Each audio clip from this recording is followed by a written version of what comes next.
प्रणाम, नमस्कार आप सभी को। गूढ़ रहस्य ज्योतिष के अंदर में आपका हार्दिक स्वागत है, अभिनंदन है। प्रिय बंधुओं, आप सभी का हार्दिक धन्यवाद जिन्होंने कि मेरे इस यूट्यूब चैनल को सब्सक्राइब किया, शेयर किया और इसमें अपने बहुमूल्य जो है विचार प्रकट किए कमेंट सेक्शन में जाकर के। आज मैं एक अलग विषय लेकर के आपके सामने प्रस्तुत हुआ हूँ। जैसे कि आप जानते हैं कि वर्तमान में अभी जो है 22 अक्टूबर से जो है क्रिकेट विश्व कप जो है वो प्रारंभ होने जा रहा है और उसके जो है 23 अक्टूबर को जो है भारत और पाकिस्तान के मध्य में जो है वो विश्व कप का दूसरा मुकाबला खेला जाएगा।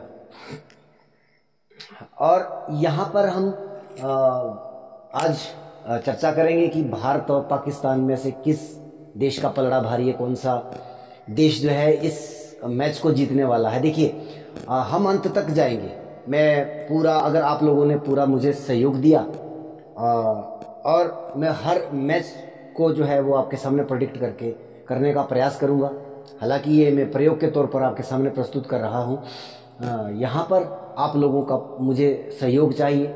मेरा टारगेट रहेगा कि कम से कम इस वीडियो के माध्यम से 200 से अधिक सब्सक्राइबर मेरे हो और व्यूवर्स और आप जो नौजवान लोग जो क्रिकेट प्रेमी हैं इसे बहुत ज़्यादा शेयर करें, अधिक से अधिक शेयर करें, अधिक से अधिक इसको सब्सक्राइब करवाएं, लोगों से भी करवाएं। हालांकि ये एक बार मैं पहले भी वर्ष प्रारंभ में जो है एक वीडियो मैंने 2 वीडियो मैंने वहाँ पर डाले थे वर्ष फल के अकॉर्डिंग की फसलों का किस तरह से दाम रहने वाले हैं, कौन सी फसलें अच्छी होगी, कौन सी खराब होगी, या ये वर्ष किस तरह का होगा। हालांकि ये विषय जो है वो संहिता शास्त्र का है या जिसको इंग्लिश में जो है मुंडेन एस्ट्रोलॉजी के नाम से जाना जाता है। परंतु मैं इसमें काफ़ी ज़्यादा अधिक मेहनत करने का प्रयास कर रहा हूँ। बहुत बड़ा विद्वान तो मैं इस क्षेत्र का नहीं हूँ, प्रयास कर रहा हूँ। आप लोग मेरे इस प्रयास को जो है अवश्य ही लोगों तक पहुँचाएंगे। मेरे जो व्यूवर्स हैं उसकी संख्या अब भी बढ़े और यहाँ पर आपको वीडियो को अंत तक देखना है। इसमें एक चीज़ को आपके सामने प्रस्तुत करूँगा कि कौन सा देश जो है जीतने वाला है, क्यों जीतने वाला है, किस तरह की परिस्थितियाँ यहाँ पर रहने वाली है, किस तरह का ये मैच होगा। हालांकि हमने 2007 के बाद अब तक जो है दूसरी बार यह T20 विश्व कप नहीं जीता है। क्या 2022 में संभावना है, लेकिन मैं पूरे ऑल ओवर प्रेडिक्शन ये नहीं करूँगा कि हाँ ये देश जीतेगा, ये मतलब जो है क्वालिफाई करेगा। मैं एक एक मैच की बात करूँगा, हर मैच में, क्योंकि हर दिन होता ना एक समान, हर दिन अलग होता है।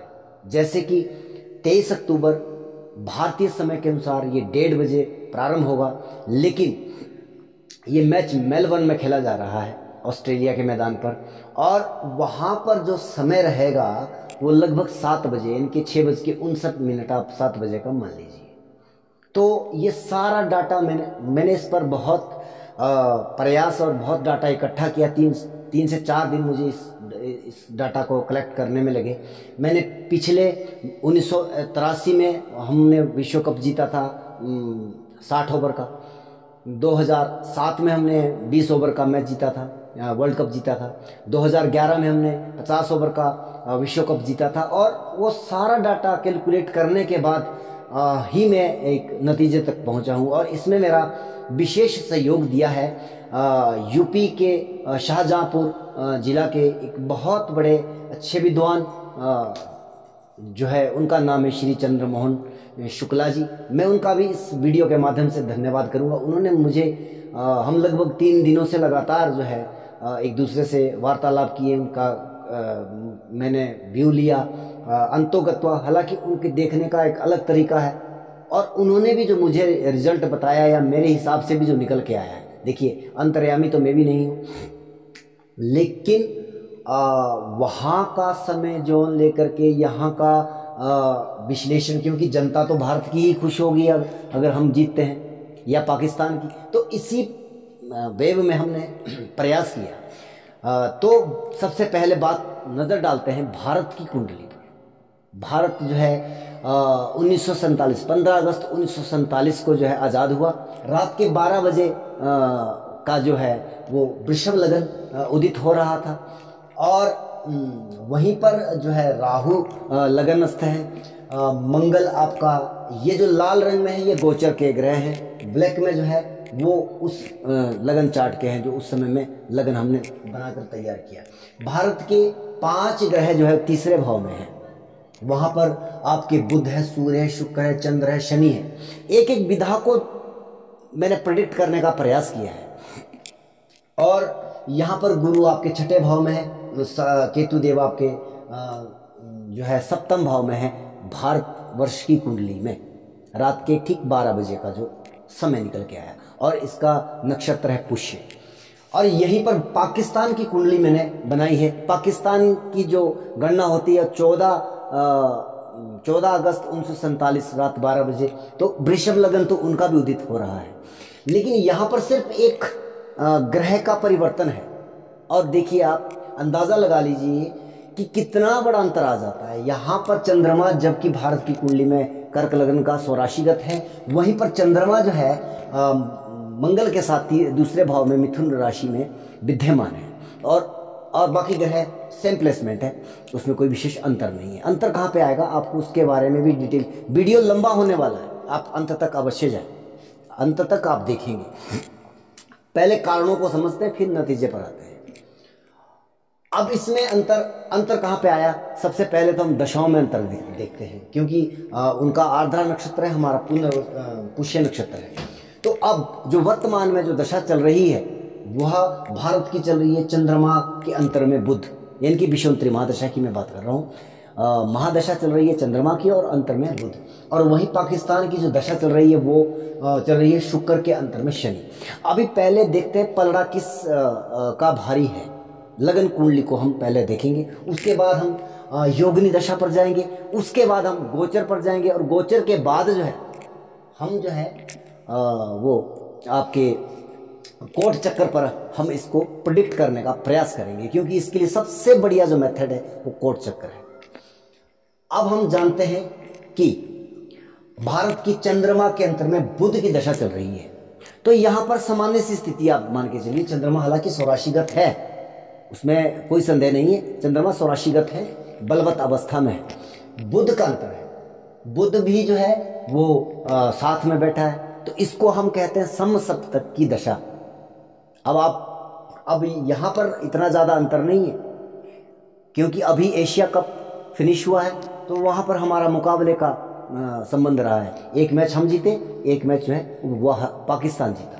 वहीं पर इनकी ये भी समसप्तक की दशा से गुजर रहा है भारत। समसप्तक का मतलब होता है कि यहाँ पर हमेशा कन्फ्यूजन वाली स्थिति रहती है। मैं यहाँ पर ज़्यादा प्रेडिक्शन नहीं करूँगा, आप देख लीजिए भारतीय सरकार के द्वारा भी कुछ ऐसे निर्णयों की स्थिति, अनिर्णय की स्थिति बनी हुई है कि वो कई बार जो है कुछ ऐसे निर्णय भी आ जाते हैं जो जनता के हक के नहीं है। हालांकि बहुत सारे निर्णय सरकार अच्छे लेती है, अच्छे ही निर्णय लेती है अपनी तरफ से, लेकिन वो कई बार जो है वो इस कश्मकश में रह जाते हैं कि हम कर तो अच्छा रहे, लेकिन वो कई बार जो है वो निर्णय जनता के लिए वो गलत भी हो जाते हैं। तो यहीं पर पाकिस्तान की दशा चल रही है शुक्र के अंतर में शनि, और शुक्र और शनि भी कर्क राशि में है, भारत की कुंडली में भी और पाकिस्तान की कुंडली में भी। और यहां पर भी शुक्र के अंतर में शनि चल रहा है। शनि जो है यहां पर भाग्येश है, दशमेश भी है, और ये यहां पर देखिए, हालांकि यहां पर भी स्थिति वही है कमोवेश, क्योंकि शनि और शुक्र एक ही राशि में बैठे हैं। और वहां पर जो है ये भी समसप्तक की दशा है। अगर हम दशाओं की बात करते हैं, दशाओं का प्रेडिक्शन अलग प्रकार का होता है। ये मित्र में है, शत्रु में है, उसके लिए एक अलग कॉन्सेप्ट होता है। ये शत्रु में बैठा है, वहां पर चंद्रमा बलवत अवस्था में स्वराशिगत है। और बुध की अगर दशा चल रही है तो बुध भी इस कुंडली में जो है, अगर मैं भारत की बात कर रहा हूं तो बुध आपका पंचमेश है, वहां पर ये भाग्येश और दशमेश है। तो परिस्थितियां लगभग यहां पर वजन वाली लग रही है, दोनों की एक बराबर। इनकी समसप्तक की दशा, हमारी भी समसप्तक की दशा, इनकी भाग्येश की तो हमारी पंचमेश की। लेकिन हमारे यहाँ पे बल क्या है कि पंचम भाव से हम खेल मनोरंजन आदि देखते हैं। तो ये हमारी खेल के मामलों में, जैसे कि अभी आपने देखा होगा कॉमनवेल्थ गेमों में भी भारत ने बहुत अच्छा प्रदर्शन किया पाकिस्तान की अपेक्षा। मैं अन्य और देशों की बात नहीं कर रहा हूँ। तो क्यों? क्योंकि यहाँ पंचमेश की अंतरदशा चल रही है तृतीयेश में। तीसरा भाव और पांचवा भाव का संबंध जब बनता है तो मनोरंजन, खेल कूद आदि इन चीज़ों में जो है बहुत ही एक्टिव रहता है और बहुत ही अच्छा काम कर जाता है। दूसरी चीज़ क्या है, हमने ये दशाएं देख ली, इसमें हमने समझ लिया कि मतलब 21 में भारत चल रहा है, 19 में पाकिस्तान भी है, कांटे की टक्कर है। मैं फिर कहूँगा कांटे की टक्कर है। वहाँ पर पूर्ण योग कारक है शनि वृषभ लगन के लिए, यहाँ पर योग कारक है, यहाँ पर योग कारक है और यहाँ पर पूर्ण योग कारक, या ये कहें कि यहाँ पे कारक है और वहाँ पे योग कारक है। मैं थोड़ा, मेरी लैंग्वेज थोड़ी टेक्निकल अलग प्रकार की, क्योंकि मैं वो टीचिंग लाइन में हूँ तो थोड़ा सा उसमें हमें अलग प्रकार से समझाना पड़ता है। अच्छा, फिर गुरु दोनों का जो है वो छठे भाव में है। अब बात आती है खेल कूद में तो भारत अच्छा कर रहा है, लेकिन कंपटीशन एज प्रेजेंट कंपटीशन हमारा छठा भाव है, मुकाबला छठा भाव, कौन जीतेगा? दोनों का पलड़ा बराबर का छठे भाव। अब गोचर की परिस्थितियों को हम पहले डिकोड करते हैं। तो गोचर में जो है सबसे पॉजिटिव चीज क्या आ रही है? हालांकि नकारात्मक यहाँ पर भी नहीं है। यहाँ पर शुक्र के अंतर में शनि का, शुक्र की महादशा में पाकिस्तान की शनि का अंतर चल रहा है। शनि वहाँ पे भाग्य स्थान पर गोचर कर रहा है, तो भाग्य का सहारा बहुत तकड़ा है। लेकिन समस्या यहाँ पर ये आ गई है कि शुक्र है स्वराशि का, बलवत अवस्था में छठा भाव बहुत बल दे रहा है पाकिस्तान, मुकाबला बहुत कांटे वाला होने वाला है। लेकिन यहाँ समस्या ये है, स्वराशि का है ये भी मैं मानता हूँ, लेकिन वह केतु और सूर्य के साथ पीड़ित अवस्था में भी, और ऊपर से शुक्रदेव अस्तगत स्थितियों में भी है, जो कि वर्तमान में जो अभी एशिया कप जो व्यतीत हुआ उसमें शुक्रदेव अस्त नहीं थे, उसमें शुक्रदेव 1 अक्टूबर से अस्त हुए हैं। तो और उस समय में शुक्रदेव जो है वो पंचम से गोचर कर रहे थे। तो हालांकि भारत, पाकिस्तान भी वहां तक नहीं पहुंच पाया, लेकिन फाइनल तक पाकिस्तान वहां पे चला गया। क्यों? क्योंकि उस समय में उनके दशानाथ का बल मजबूत था, ताकत में थी। हालांकि वो नीच का था, नो डाउट, उसमें कोई संदेह नहीं है, लेकिन था तो पंचम भाव में, खेल कूद वाले भाग में था, और उसके पास अस्त होने की या पीड़ित होने वाली सिचुएशन भी नहीं थी। यहाँ पर भले ही ये छठे भाव में, लेकिन ये शुक्र यहाँ पर पीड़ित हो गया। जब बराबरी की, अब यहाँ पे तुलना होगी तो यहाँ पर भी छठा भाव तो बलवान अवस्था में है, तो सिचुएशन यही है। लेकिन यहाँ पे षष्ठमेश की स्वामी की दशा चल रही है शुक्र की, और ये लग्नेश भी है, लग्नेश भी है, तो इसलिए ताकत तो है, लेकिन अब ये क्या है, कमजोर हो गया। दूसरी चीज क्या है कि जो वहां पर अब ये जो अब यहां पर भारत के गोचर के ऊपर, हालांकि गोचर में भी क्या विशेष अंतर आएगा, कुछ भी नहीं, लेकिन यहाँ पे अंतर तो है, देखना तो पड़ेगा भाई क्या अंतर है। अब यहीं पर पाकिस्तान की आप दौड़ाइए मंगल के ऊपर, क्योंकि खेल कूद को रिप्रेजेंट करता है मंगल, और मंगल के ऊपर से मंगल का गोचर हो रहा है।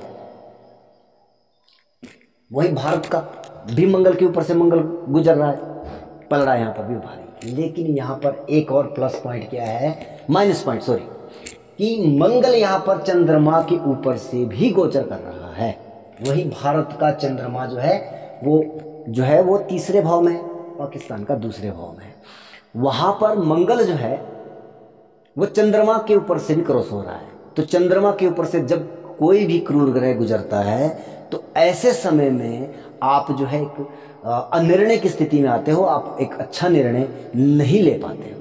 तो यहाँ पर माइनस पॉइंट पाकिस्तान के पास एक हो गया। आप वैसे मेरे निर्णय को अभी कंप्लीट मत मानिए कि हम जो है जीत की तरफ बढ़ रहे हैं, अभी बहुत सारा और सेक्शन बचा हुआ है, इतना कुछ जो मैंने डाटा इकट्ठा किया या मैंने आपके सामने प्रस्तुत किया है।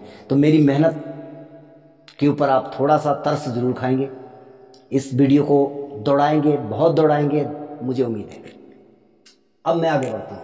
यहाँ पर दशा चल रही है बुध के अंतर में चंद्रमा। तो यहाँ पर आइए सबसे पहले बुध और चंद्रमा की स्थिति को देखते हैं। तो बुध यहाँ पर जो है वह अभी तक तो वक्री था, मार्गी हो गया।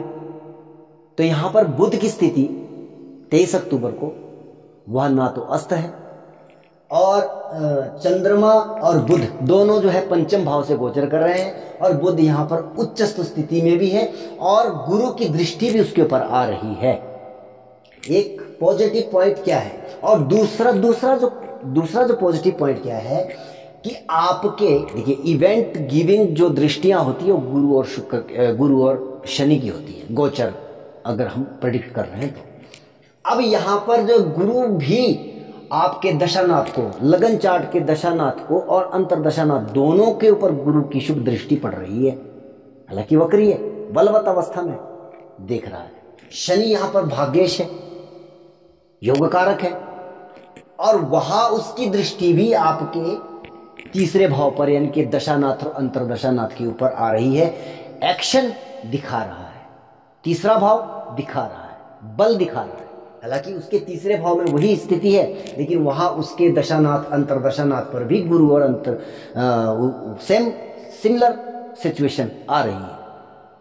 लेकिन यहां पर क्या प्लस पॉइंट हो गया कि जो भारत का दशानाथ है वह इस समय में एज प्रेजेंट उच्चस्थ स्थिति में है, और चंद्रमा की भी स्थिति बहुत शानदार कह सकते हैं, पंचम भाव से गुजर रहा है, गुरु की दृष्टि के अंतर में गुजर रहा है। यहाँ पर बुध और चंद्रमा यहाँ पे भी गुजर रहे हैं, लेकिन ये दशा अंतर दशानाथ नहीं है। तो हमने पाया कि यहाँ पर भारत 21 है, 19 नहीं, लगन कुंडली के और दशाओं के अकॉर्डिंग। अब आते हैं योगिनी दशा। हालांकि ये कॉन्सेप्ट मेरे YouTube पर अभी तक मैंने प्रस्तुत नहीं किया है, यहाँ पर मैं प्रस्तुत कर रहा हूँ। शायद बहुत ही रेयर एस्ट्रोलॉजर है जो योगिनी दशा को प्रेडिक्ट करते हैं इसी हिसाब से।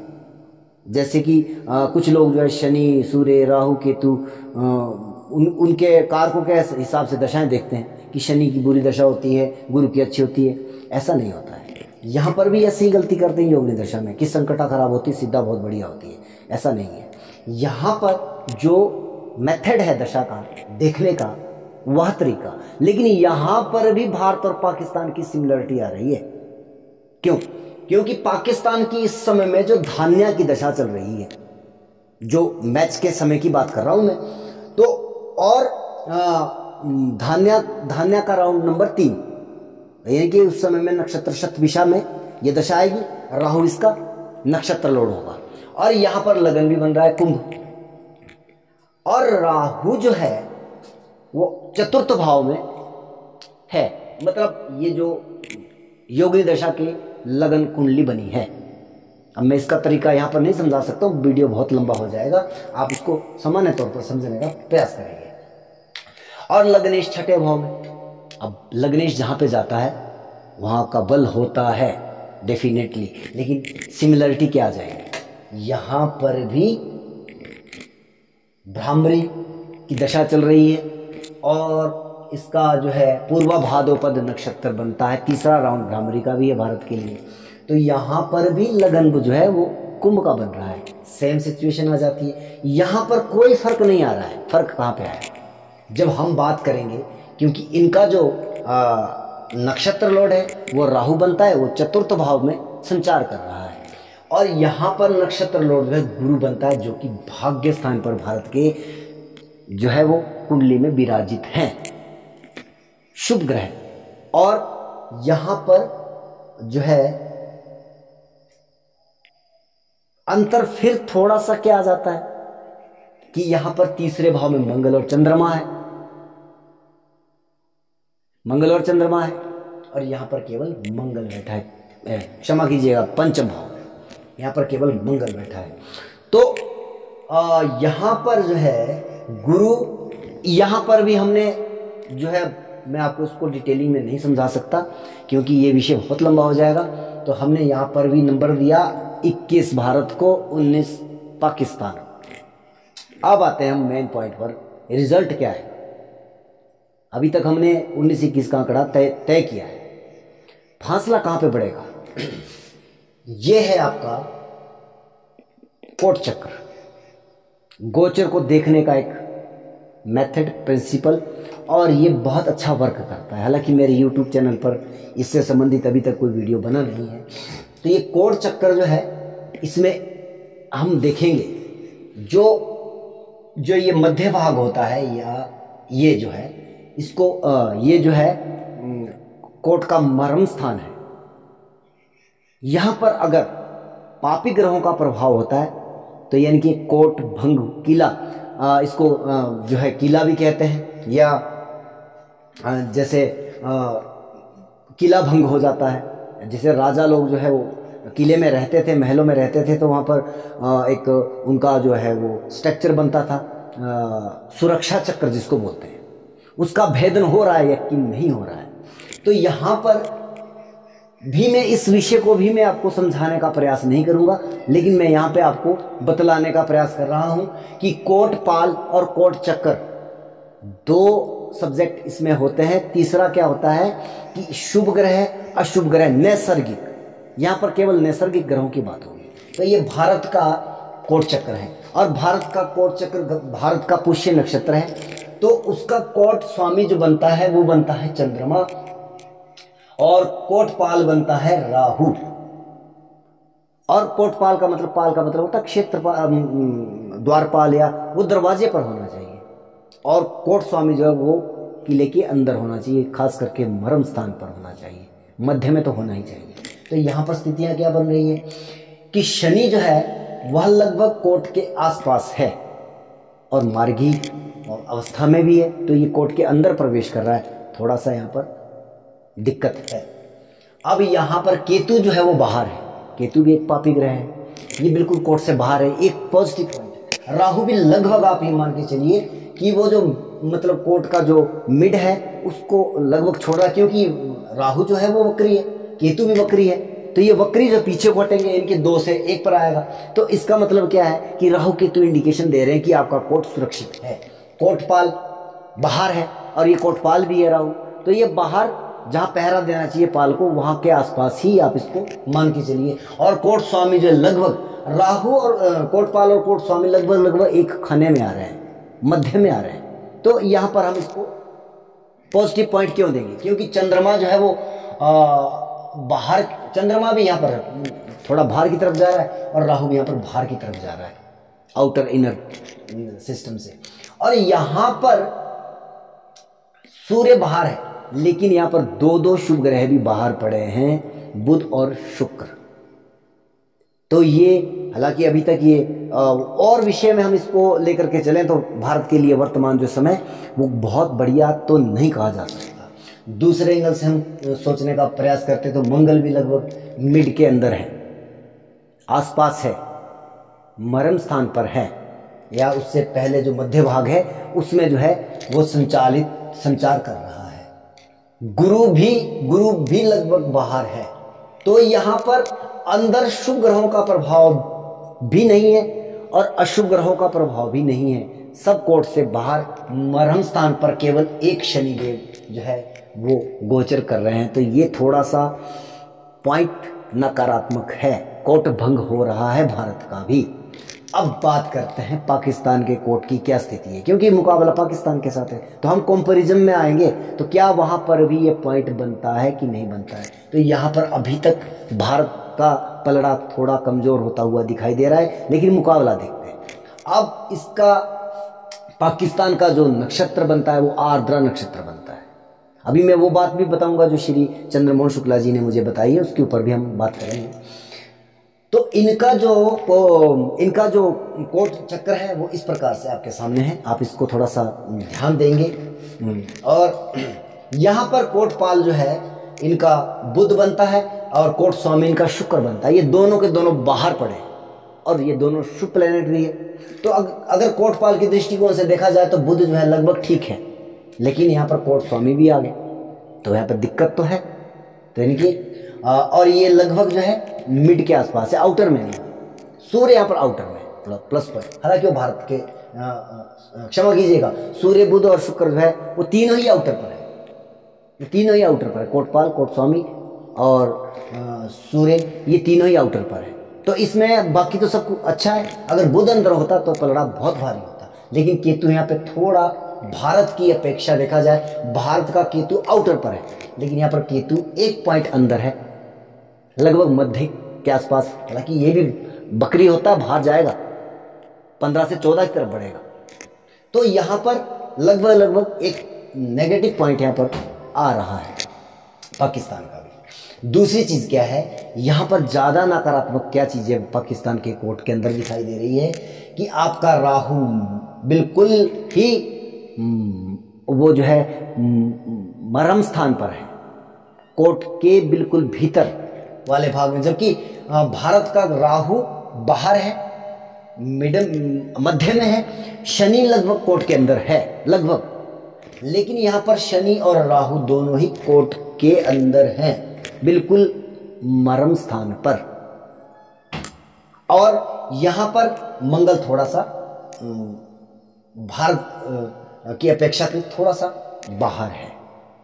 लेकिन यहां पर जो मामला नजर आया मुझे, और मैं आपको जो समझाने का, अगर आप समझ गए होंगे कि राहु और शनि जैसे क्रूर प्लेनेट जो है वो पाकिस्तान के इस समय कोर्ट में जो है वो भीतरी भाग में है, इनकी घात कर चुके हैं उस, और कोर्ट स्वामी भी उसका बाहर पड़ा हुआ है। इसमें सुरक्षा का मामला जो है, और ये थोड़ा कमजोर हो गया है, ज्यादा कमजोर हो गया। भारत भी कमजोर है लेकिन पाकिस्तान जो है थोड़ा सा ज्यादा कमजोर हो गया।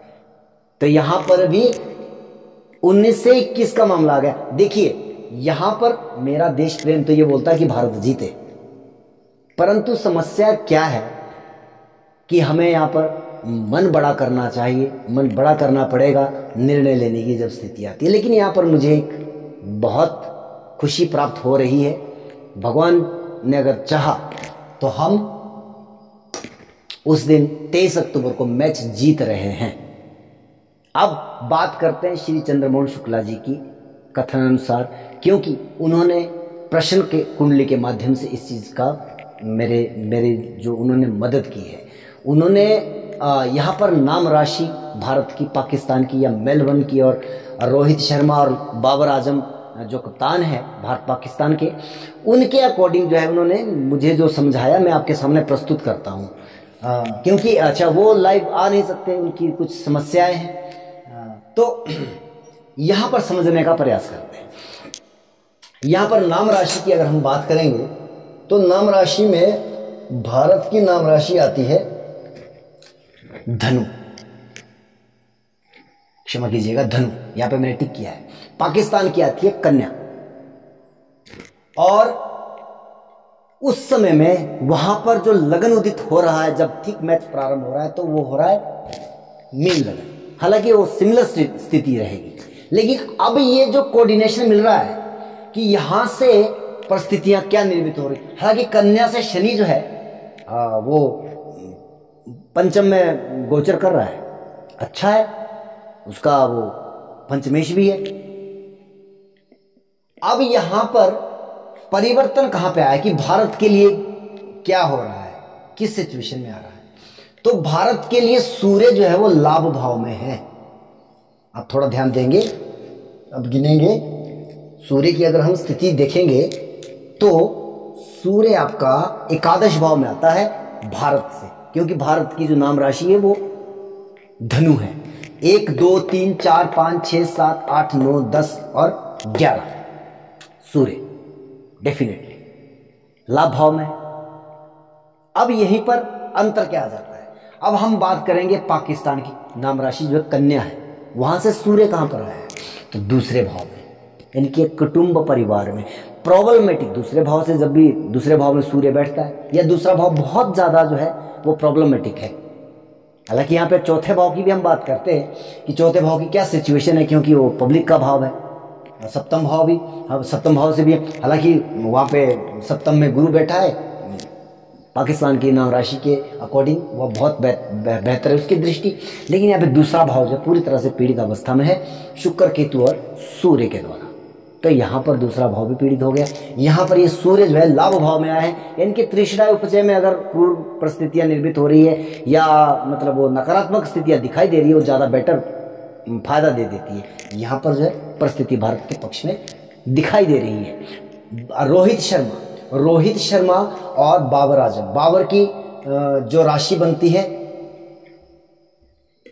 वो वृषभ राशि बनती है और रोहित शर्मा की तुला राशि बनती है। हालांकि अभी यहां पर जो सिचुएशन है, जो श्री चंद्रमोहन शुक्ला जी ने जो मुझे एक अपने नाम राशि के अकॉर्डिंग उन्होंने जो देखिए, जो जिसने प्रिंसिपल दिया वहां से समझने की बात करें।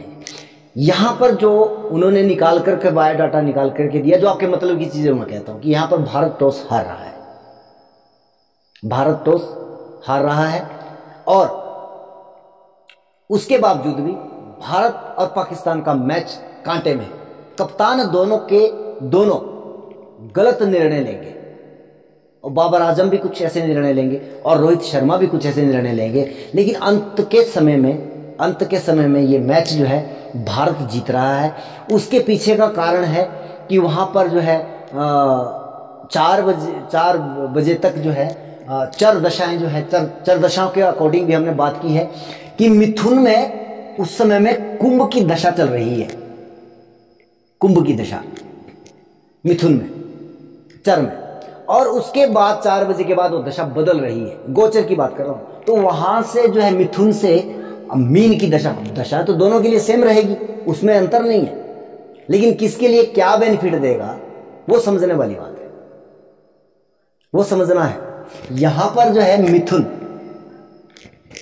और दूसरी जो चीज है कि उस दिन, हाँ एक पॉइंट में भूल गया, जो श्री चंद्रमोहन शर्मा जी ने दिया था कि पाकिस्तान की कुंडली के ऊपर से चंद्रमा गोचर कर रहा है, राशि के ऊपर से, और चंद्रमा जब भी राशि के ऊपर से गोचर करता है तो आपको पता है कि वहां पर निर्णय लेने में अक्षम बना देता है, मतलब अच्छा निर्णय नहीं ले पाता है। वहीं भारत के लिए यह स्थिति दशम भाव में बन रही है, चंद्रमा दशम से गोचर कर रहा है, तो भारत यहाँ पर निर्णय कुछ अच्छे लेगा, जिसकी वजह से मैच हम जीत जाएंगे। उसके बाद मीन की दशा जा रही है। अब मीन हालांकि गुरु है, मीन राशि का स्वामी, और उसमें गुरु ट्रांजिट भी कर रहा है, लेकिन कन्या के लिए मीन जो है वो मार्ग परिस्थितियां निर्मित करता है। वहीं पर क्योंकि सप्तम में पड़ती है और राशि उसकी, वहीं पर गुरु के लिए क्षमा कीजिएगा, भारत के लिए जो है मीन जो है 1 2 3 4 चौथे भाव में पड़ रही है, यानी कि जो भारत की जनता है उसके लिए यह समय एक पॉजिटिव पॉइंट लेकर के आया है। अंतोगत्वा अगर वीडियो आपने अंत तक देखा है तो निश्चित तौर पर आप इस मैच को लुत्फ लीजिएगा, आनंद लीजिएगा। अंत में भारत इस मैच को जीत रहा है। तो अगले वीडियो का मेरा इंतजार करना है, लेकिन मेरी शर्त है कि मुझे 200 सब्सक्राइबर से पार चाहिए इस वीडियो में। मैं भारत, साउथ अफ्रीका, बांग्ला हर मैच को मैं प्रेडिक्ट करने का प्रयास करूंगा। आप सभी से निवेदन रहेगा इस वीडियो को बहुत अधिक मात्रा में शेयर करें। जय सिया राम, जय सीताराम आप सभी को।